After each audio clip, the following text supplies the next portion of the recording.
نضر الله وجوها لم تزل مثل السحاب من وريد القلب تروي عند من كل الهضاب. الحمد لله رب العالمين والعاقبة للمتقين والصلاة والسلام على سيد الأنبياء والمرسلين سيدنا وحبيبنا وحبيب رب العالمين محمد وعلى آله وأصحابه ومن هدى بهديه إلى يوم الدين.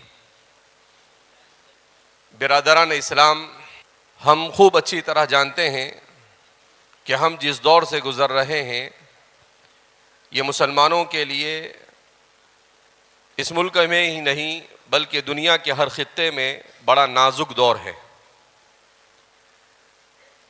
اس دور میں مسلمان کے لیے سب سے بڑا چیلنج اپنے ایمان اور اپنے اسلام کی حفاظت ہے، اور مومن کے لیے ایمان سے زیادہ اور اسلام سے زیادہ قیمتی اور کوئی چیز نہیں ہو سکتی ہے. لہذا ہمارے یہ مدارس اسلامیہ جن کا قیام 1857 کے بعد ہندوستان میں عمل میں آیا، در حقیقت یہ اسلام کے کسی معجزے سے کم نہیں. یہ بات الگ ہے کہ آہستہ آہستہ امت میں اس کی اہمیت جو ہونی چاہیے اس میں کمی آ رہی ہے، مگر امت کو اس بات کا احساس ہونا چاہیے کہ اگر ان مدارس کی اہمیت، ان مکاتب کی اہمیت کو اس نے نہیں سمجھا تو اس ملک میں اس کے لیے اپنے ایمان اور اسلام کا بچانا بہت دشوار ہے. حکیم الامت مجدد ملت حضرت تھانوی رحمۃ اللہ علیہ کے سامنے جب کوئی بات آئی ایسی تو حضرت نے کہا کہ مسلمان تجار اور مسلمان عوام یہ سمجھتے ہیں کہ یہ علماء اور یہ مدارس میں پڑھنے والے ہمارے محتاج ہیں. پھر آپ نے وجد میں آ کر کہا کہ یہ کان کھول کر سن لیں کہ یہ مدارس میں پڑھنے پڑھانے والے تمہارے محتاج نہیں بلکہ تم میں سے ہر ایک ان کا محتاج ہے اپنی آخرت بنانے کے لیے. حضرت نے کہا کہ جب تم بغیر پڑھے لکھے کچھ کما کر اپنا پیٹ بھر سکتے ہو اور اپنا کام دنیا کا چلا سکتے ہو تو کیا تم یہ سمجھتے ہو کہ مدارس میں پڑھنے پڑھانے والے یہ کچھ کما کر اپنا پیٹ اور اپنا گھر نہیں چلا سکتے ہیں؟ کہا ہم تم سے بہتر اپنا پیٹ بھر سکتے ہیں. اگر تم نے ہمارے ان مدارس اور مکاتب کی اہمیت کو نہیں سمجھا تو حضرت نے کہا کان کھول کر سن لو، تمہاری آنے والی نسل یہ آدھی یہودی اور آدھی نصرانی ہوگی، اس کی شکایت ہمیں اور اللہ کے سامنے مت کرنا. اس لیے کہ یہی وہ نہیں ہے جس نے آپ کے ایمان اور اسلام کی حفاظت کی ضمانت لی ہے. اللہ نے اسباب کے درجے میں انہی مدارس کے ذریعے سے اسلام کے اس چراغ کو اس ملک میں ہر قسم کے چیلنجز کے باوجود بھی زندہ رکھا ہے. میں پچھلے 15 دن پہلے مصر کا سفر کر آیا اور اس سفر کے بعد میں بارہا لوگوں کے سامنے اپنے اس سفر کے تاثرات کو بیان کرتا ہوں. یہ موقع بھی ہے کہ ضرور آپ کے سامنے یہ بات آنی چاہیے. جب میں مصر گیا تو مصر کے سلسلے میں اس سے پہلے بہت سن رکھا تھا، پڑھ رکھا تھا، مگر مصر جانے کے بعد ایک عجیب سی کیفیت سوار ہوئی ذہن و دماغ پر، اس لیے کہ وہ مصر جہاں 100% مسلمان ہیں، جہاں پر جامعہ ازہر جیسی عظیم یونیورسٹی ہے جو آج سے 1200 سال پہلے قائم کی گئی، اس مصر کی صورتحال یہ ہے کہ حکمران مسلمان، رعایا مسلمان، اس کے باوجود آپ کو اسلام وہاں پر نظر نہیں آئے گا.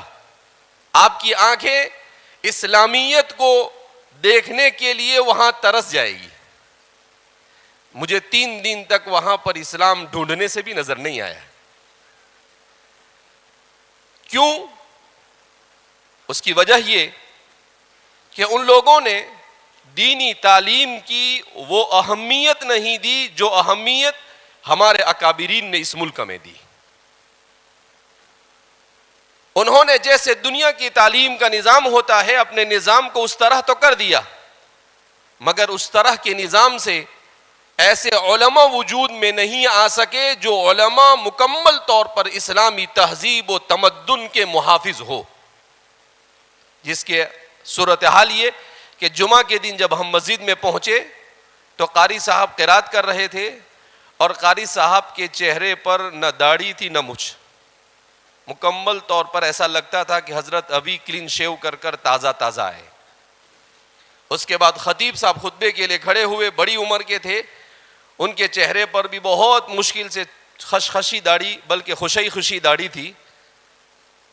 اور جب امام صاحب آگے بڑھے ان کے چہرے پر بھی نہ داڑھی نہ مچھ، کچھ بھی نہیں. ان کا لباس بھی اسلامی نہیں. عورتوں میں بھی بہت برا حال. رات میں اگر آپ نکل جائے، ہم رات میں کسی کام سے نکلے تو نماز کے بعد فوراً مسجد بند ہو جاتی ہے. مسجد میں آپ بیٹھ بھی نہیں سکتے، پڑھ بھی نہیں سکتے، کچھ نہیں کر سکتے. اور آپ کو جگہ جگہ پر ناچنے اور گانے کی محفلیں نظر آئے گی. قرآن کریم کے پروگرام میں شریک ہوا تھا، مگر وہ پروگرام آپ کو ایسا محسوس ہوتا، وہاں عورتیں اور مرد مکس بیٹھے ہوئے تھے، مخلوط بیٹھے ہوئے تھے. وہاں پر میوزک آسانی کے ساتھ وہاں کے تمام بڑے علماء کی موجودگی میں بجایا جا رہا تھا. عورتیں فل میک اپ میں قرآن کی اس مجلس کے اندر میں آ کر پرفارمنس کر رہی تھی، وہاں پر آ کر مظاہرہ کر رہی تھی، مگر کوئی کچھ بولنے والا نہیں.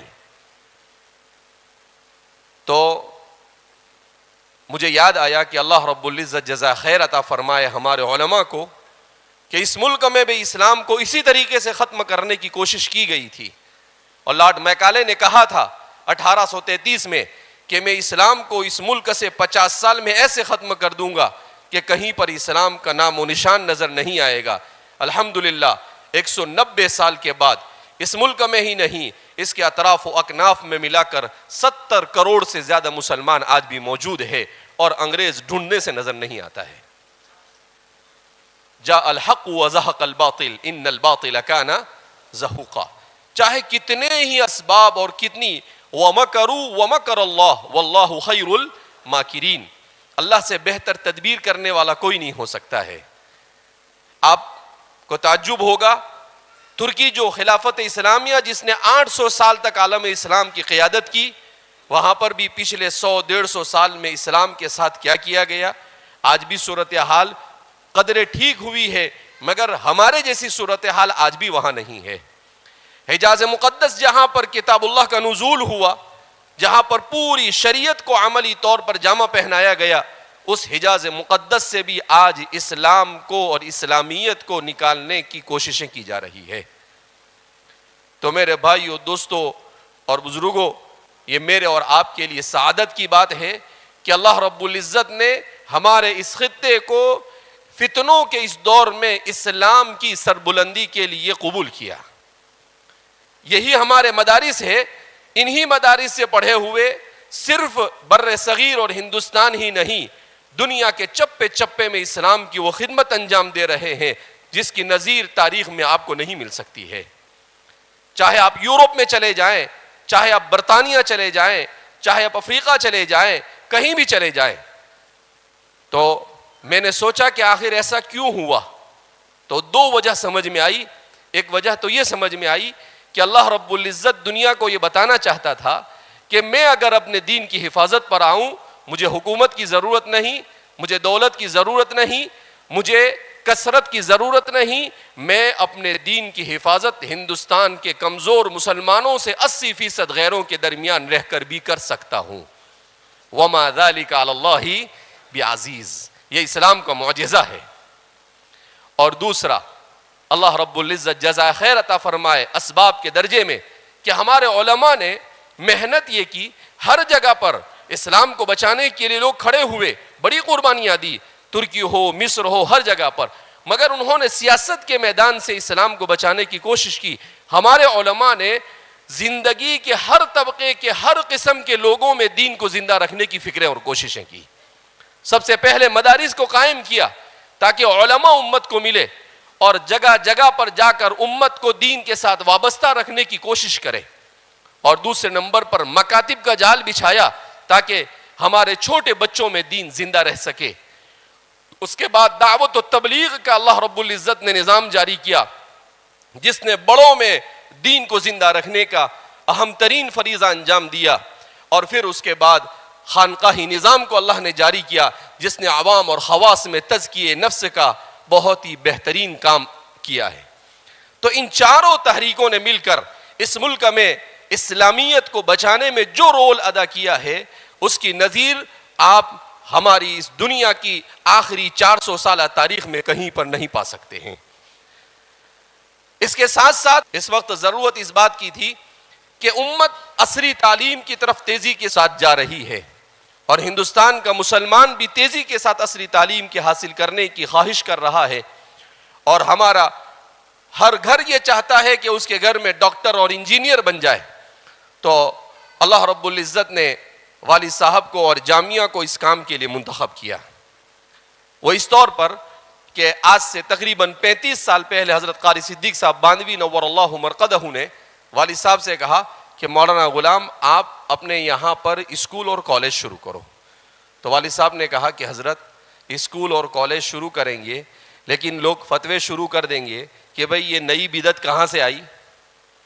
تو حضرت قاری صدیق صاحب نے کہا کہ دیکھو، کچھ لوگ مجھے ملے، انہوں نے ایسا کہا آج سے 35 سال پہلے کہ ان کی بچی کسی غیر کے ساتھ چلی گئی۔ میں نے ان سے پوچھا کیوں؟ کہا غیروں کی کالج میں پڑھتی تھی اور وہ عشق بازی میں مبتلا ہوئی اور غیر کے ساتھ چلی گئی۔ تو کہا اللہ نے میرے دل میں یہ بات ڈالی ہے کہ اس کا علاج ہم کو کرنا پڑے گا، کہ اگر اسی طرح سے ہمارے بچے ان کی کالجوں میں، ان کی یونیورسٹیوں میں جا کر پڑھے اور ان کو پورا ماحول غلط ملا، تو ارتداد کا طوفان سر پر کھڑا ہے۔ اس طوفان کے آنے سے پہلے ہمیں انتظام کرنا چاہیے کہ عصری تعلیم کو دینی ماحول میں دینے کی کوشش کرنی چاہیے۔ تو الحمدللہ جامعہ نے 1991 میں ITI سے اس کام کو شروع کیا۔ ابھی اس وقت جامعہ کی نگرانی میں تقریباً 137 سے زیادہ اسکول اور کالج کام کر رہے ہیں، جس میں تقریباً 30,000 سے زیادہ نوجوانان ملت اپنے دین کی حفاظت کے ساتھ عصری تعلیم کو حاصل کر رہے ہیں الحمدللہ۔ تو ہمارے والد صاحب کہتے ہیں کہ مسلمان ڈاکٹر بنے، انجینئر بنے، پروفیسر بنے، کلیکٹر بنے، مگر سب سے پہلے وہ سچا اور پکا مسلمان ہونا چاہیے، اور اس مسلمانی کے لیے ضروری ہے ہمیں ان کو دینی ماحول کا دینا۔ لہذا ان 4 تحریک کے ساتھ اس 5ویں تحریک کو بھی امت کو شامل کرنا چاہیے۔ امت کو اپنے عصری تعلیمی ادارے علماء کی نگرانی میں بنانے چاہیے، تاکہ ارتداد کا جو طوفان اور ارتداد کی جو مصیبت ہمارے سر پر، جو فتنہ ہمارے سر پر کھڑا ہے، ہم اس فتنے کا مقابلہ کر سکے۔ اللہ رب العزت ہم تمام مسلمانوں کو اپنی آنے والی نسل کے ایمان اور اسلام کی حفاظت کی فکر کرنے کی توفیق مرحمت فرمائے۔ بہرحال اس موقع سے ایک میسیج دینا ضروری تھا، اور دوسرا یہ کہ فتنوں کے اس دور میں ہر زمانے میں امت کے علماء اور مفکرین امت کو اس بات کا مشورہ دیتے رہے کہ امت کو قرآن سے وابستہ ہونا چاہیے۔ امت کو کس سے وابستہ ہونا چاہیے؟ قرآن سے۔ اگر یہ امت قرآن سے وابستہ ہوئی تو ہر قسم کے فتنوں کا مقابلہ کر سکتی ہے۔ اگر قرآن سے اس کا رشتہ کمزور ہو گیا یا ٹوٹ گیا تو وہ کسی بھی فتنے کے سامنے نہیں ٹھہر سکتی ہے۔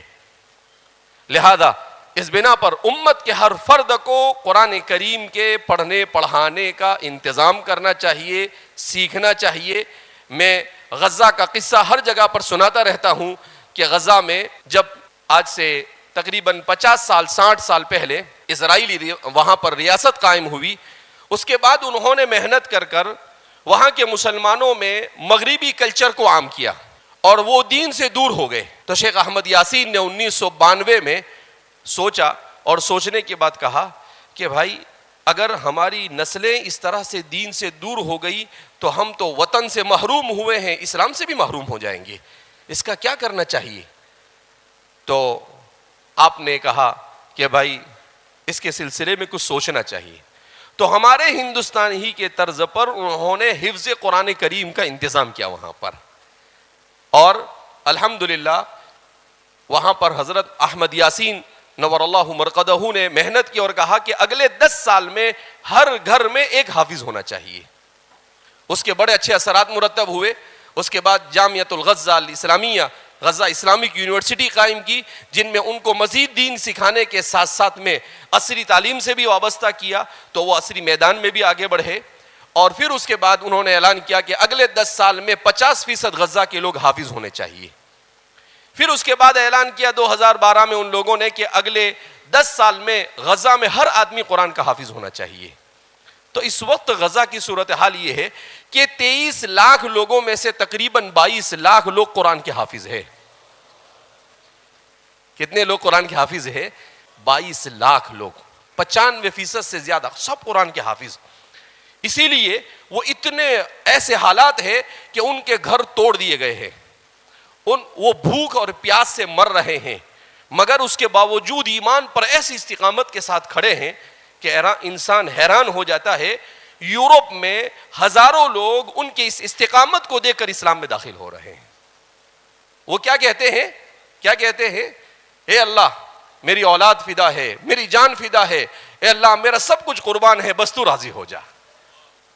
ایسے اعلان، وہ ان کے چھوٹے چھوٹے بچے، ان کے مرد، ان کی عورتیں، ان کے بوڑھے، سب کہ اللہ سب کچھ ہمارا فدا ہے، بس تو ہم سے کیا ہو جانا چاہیے؟ راضی ہو جانا چاہیے. یہ ایمان بنتا ہے قرآن سے وابستہ ہونے سے. انہوں نے قرآن کو پڑھا، قرآن کو سمجھا، قرآن کو اپنی زندگی میں جگہ دی، تو اللہ رب العزت نے ایسا مضبوط ایمان انہیں عطا فرمایا. اور فتنے کے اس دور میں ایسے ہی مضبوط ایمان کی ضرورت ہے. لہذا ہمارے ہندوستان کے بھی ہر مسلمان کی یہ کوشش ہونی چاہیے کہ اس کے گھر کا ہر فرد قرآن کا حافظ ہونا چاہیے انشاءاللہ، اور ہر گھر میں کم سے کم ایک بہترین عالم دین ہونا چاہیے، تاکہ ہر قسم کے فتنوں کا ہم کیا کر سکے؟ مقابلہ کر سکے. قرآن کریم کو سمجھنے کی پوری فکر ہونی چاہیے. اپنے بچوں کو عصری تعلیم دیں، مگر ایسے اداروں میں دیں جن اداروں میں ہمارے بچوں کا ایمان اور اسلام محفوظ ہو. اگر ایمان اور اسلام محفوظ نہیں ہے تو اس صورت میں وہ چاہے کتنی ہی عصری تعلیم حاصل کر لے، وہ نہ ہمارے لیے دنیا کے کسی کام کے، نہ آخرت کے کسی کام کے ہیں. لہذا اس بنا پر اس فکر کو یہاں سے لے کر جائے. بہرحال اللہ رب العزت والد صاحب کی بیماری کو شفاء کاملہ عاجلہ مستمرہ دائمہ کلیہ نصیب فرمائے، اور آپ کے اس تجدیدی کارنامے کو اللہ رب العزت شرف قبولیت سے نوازے، اور ہم سب کو بھی امت کے اس طرح کے تمام کاموں کو خوب طاقت کے ساتھ اور پورے خلوص کے ساتھ ایک دوسرے کا تعاون کرنے کی توفیق مرحمت فرمائے.